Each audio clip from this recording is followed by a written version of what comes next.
I am obsessed with optimizing the things that I do, especially the things that I do every day.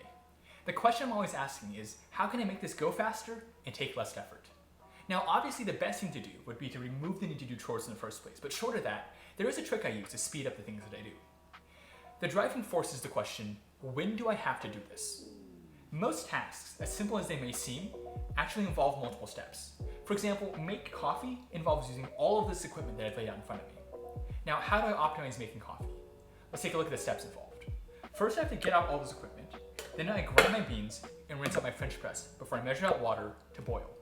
Once the water is boiled, I steep my coffee grounds before pouring it into a mug and then foaming some milk so I can make shitty latte art with it. Now, that might sound pretty reasonable, but if you watch me do it, there's a lot of dead time where I'm just standing around and waiting. It's 4 steps until I boil the water, and that's the longest step until it gets to brewing the coffee, which takes even longer. Now, remember our driving question. When do I have to do something? When do I have to boil the water? Since boiling the water takes the longest, I should probably do it first.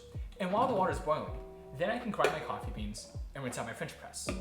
Once the coffee starts steeping, I can go ahead and fill my milk first so it's ready when I pour it into my mug.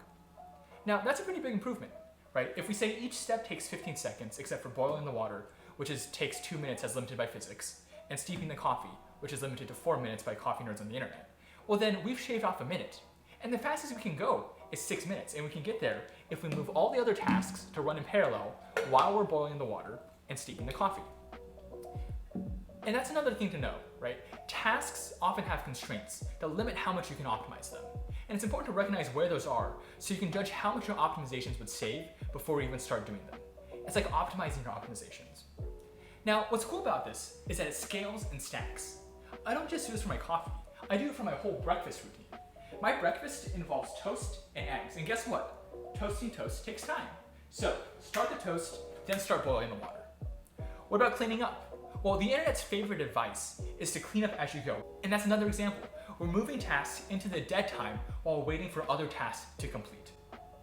Now, if you start looking, you can find tons of little places in your life where you can start doing this. And you might be thinking, even if I optimized every single possible thing that I could, and I was really good at it and optimized it to the maximum, the most I would get is like 2 or 3 minutes tops, maybe 5 if I'm lucky. And you're probably right, but that's not the whole point. The point is to get in the habit of optimizing, of not just accepting constraints, but identifying where there are opportunities for improvement. What are the real constraints, and what are just lazy defaults? Shaving 30 seconds off your coffee routine isn't going to solve massive problems like world hunger, but if you can't be bothered to optimize and solve the problems in front of you, well then, how are you going to tackle those problems?